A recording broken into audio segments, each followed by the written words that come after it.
Hi guys, so meron tayo ditong inaayos na TV, CRT TV siya. Yung brand niya is Centrex. So yung problema nito guys is wala siyang power. So kung mapapansin natin guys, ito yung kanyang main power, push button. So yun natin siya guys. So wala siyang ilaw guys. So i-open lang muna natin to para makita natin sa loob kung ano yung posibleng sira niya. So ito na guys, nabuksan ko na yung TV. So ito yung board niya guys.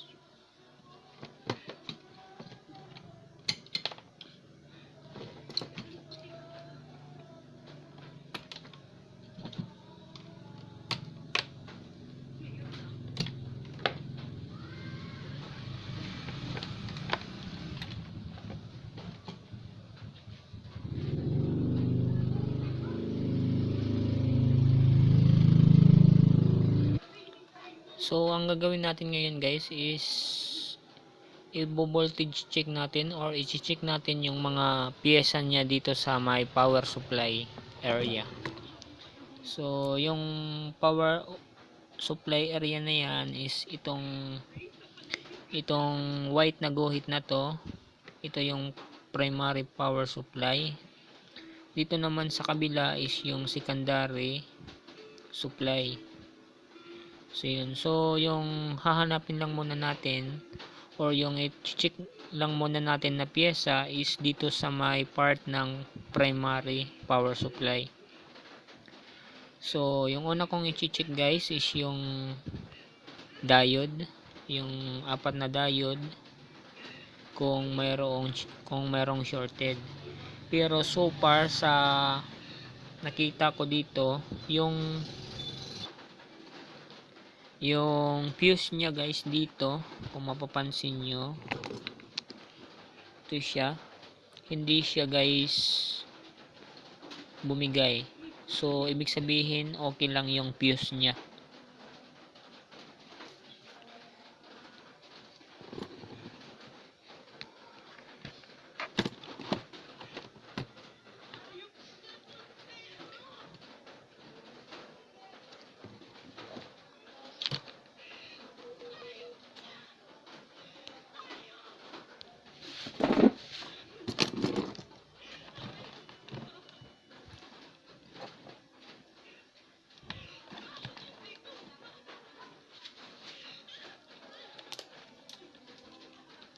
So ito yung fuse niya guys. So kung mapapansin natin dito sa ating multi-tester, okay lang yung fuse niya. Ito namang apat na diode yung i-check natin.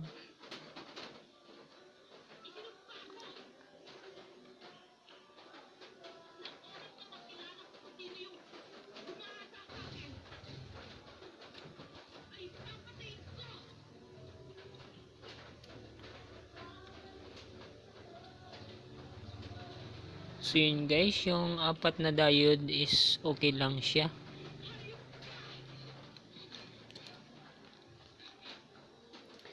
Ang gagawin naman natin is i-voltage check natin yung primary power supply.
So i-voltage check natin yung secondary, yung B plus niya, kung meron siyang 110 volts.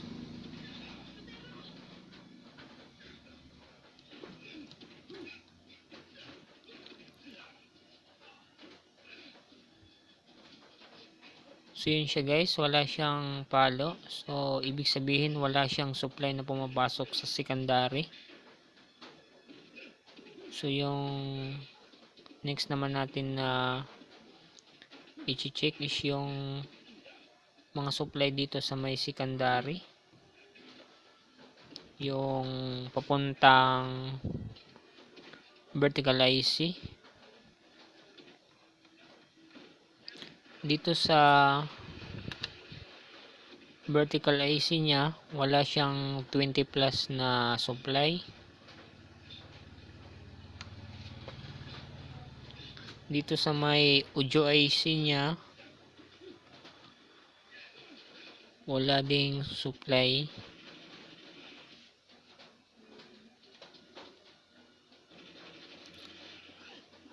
So yung walang supply dito guys is yung B plus, yung 20 plus na supply ng vertical IC, tsaka yung supply ng audio IC is wala. So ibig sabihin nandito lang talaga sa loob ng primary power supply itong black na lane na to. Dito sa loob nandito lang yung sira nya. I-check natin yung yung meron kasi ditong dalawang resistor na naka series. So i-check natin bago tumawid ditong 220 na primary capacitor. Meron kasi yan dalawang resistor na naka series para mag-supply dito sa pinaka-regulator nya. So i-check natin guys yung kabila ng resistor na nagsi-series. Ito siya guys. So wala siyang supply na lumalabas.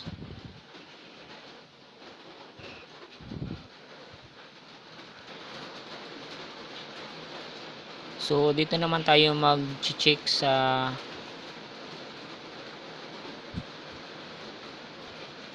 primary capacitor. So i-check natin siya kung meron siyang laman or may supply na pumapasok. Ito yung negative niya, ito naman yung positive. So yung multitester natin is naka-range siya sa 220 volts, 250 volts pala. So i-check natin kung may supply.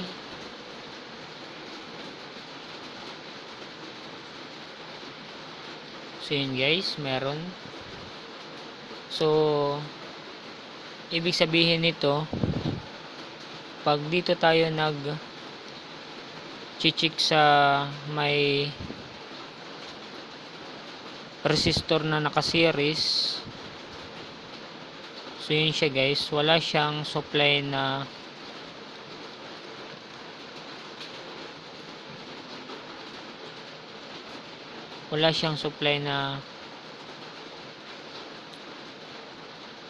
lumalabas.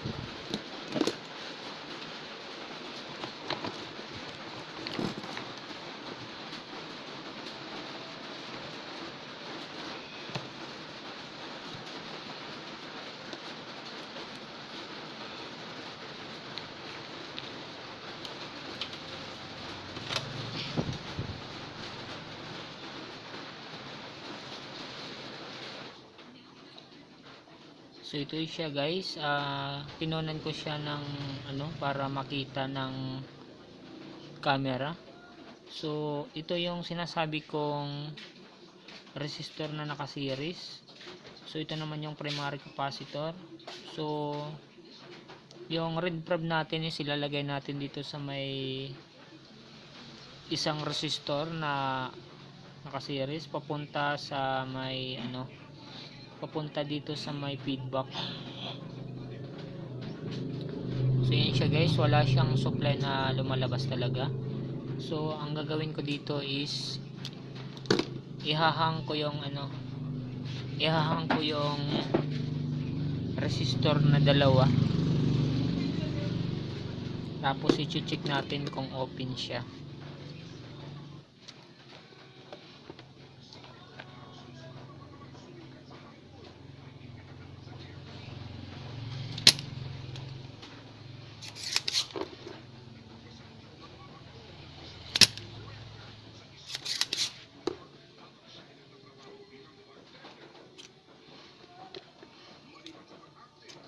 So yan siya guys, inihang ko yung dalawang resistor na naka-series. So yung value nito guys is ito siya.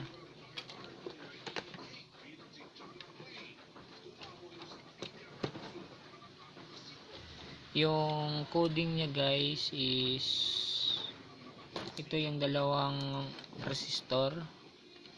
So yung coding niya is brown, red, yellow. So ibig sabihin yung value niya is 120k bawat isa. So dapat magwa 120k siya. So ilalagay natin yung range natin sa times 1k. Pag pumalo siya ng maliit dyan sa may sa may prob, pag pumalo siya ng maliit, ibig sabihin okay lang yung resistor. Pero pag hindi siya pumalo, so ibig sabihin yan open yung resistor.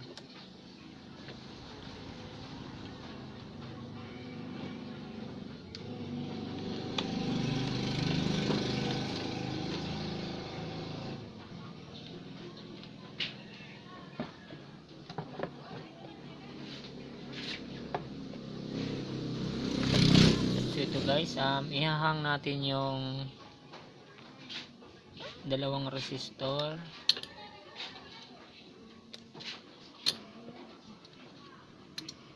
So yun siya guys, nakahang na yung isang paa. So ang gagawin natin ngayon is i-check natin siya ng kung okay yung value. Ito lang muna ng isa.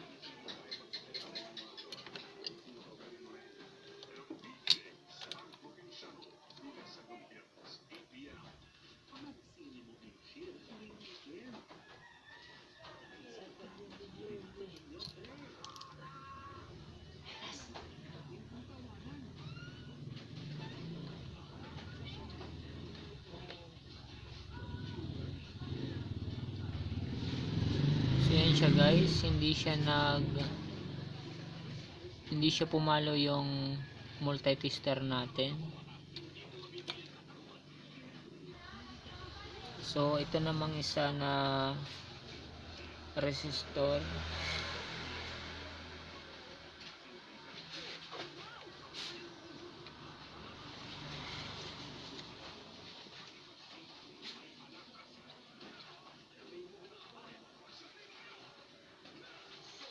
yun siya guys, pumalo siya. Ibig sabihin okay pa yung isang resistor, pero yung isang resistor doon, ito siya guys, open na siya. So ang gagawin ko dito ay hahanap ako ng resistor na parehas yung value. So hanap lang ako guys. So ito na guys, nakahanap na ako ng resistor. So yung coding niya is brown, red, yellow. So 120k siya guys. So papalitan natin itong resistor na to na open. Itong isa is okay naman siya. So isa lang yung papalitan natin. So ito yung ipapalit natin guys. Tatanggalin ko lang.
So ito na guys, natanggal na natin yung resistor na open.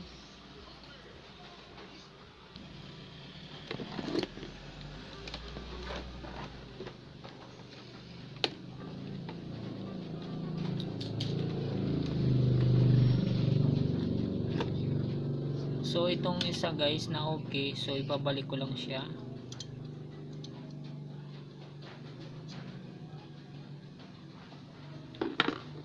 Ito namang isa na nahanap ko is ikakabit ko siya guys.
So yun na siya guys, nakabit na natin yung resistor na open.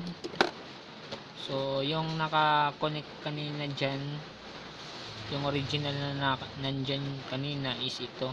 So open na siya guys. So yung isa doon is pinalitan ko na siya ng parehas na value. So ang gagawin natin ngayon is i-voltage check na naman natin para malaman natin kung mayroon na bang supply.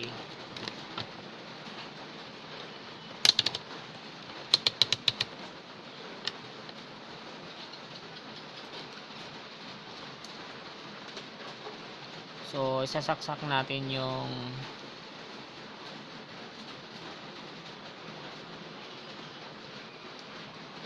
saksakan or yung kanyang plug.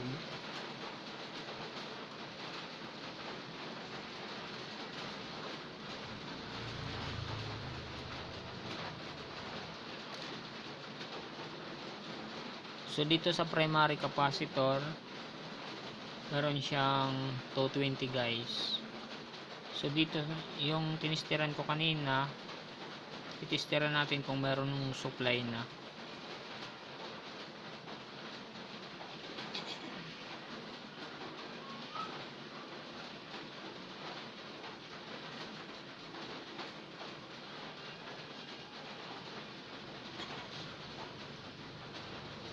So yun guys, meron na siyang supply na pumapasok.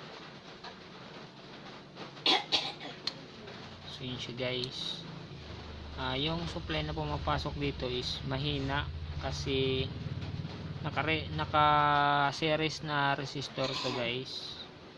So kung makikita natin, so yan siya guys, meron na siyang supply na maliit or malaki. So yun siya guys, yung supply nya. Kung nakikita natin dito sa multimeter natin, meron na siyang pumapalo guys. So ibig sabihin may supply na yan. So i-assemble lang natin guys. Siya nga pala, dito muna tayo mag voltage check sa secondary. So dito naman tayo sa secondary mag check ng supply. Dito sa B+ nya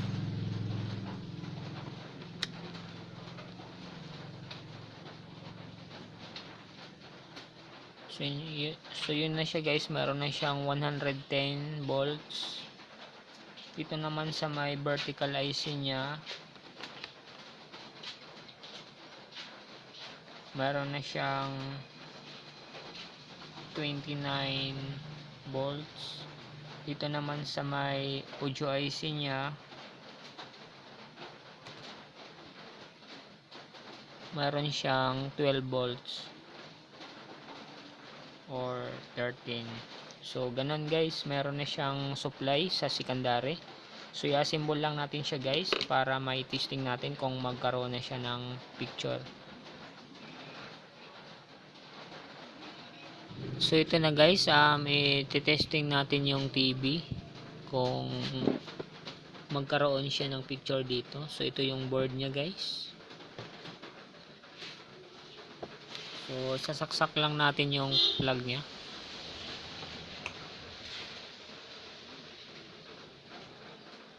Hindi ko pa siya kinabit yung yung papuntang push button switch.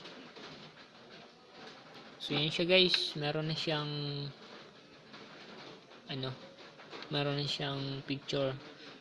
Hindi siya umiilaw dito kasi hindi ko pa siya kinonek yung yung para dito sa ilaw. Yung para dito sa ilaw guys, sa indicator, hindi ko pa siya kinabit. So yun. So i-assemble ko lang muna siya para makita natin totally yung yung picture, kung merong ng picture.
So ito guys yung indicator niya, yung red.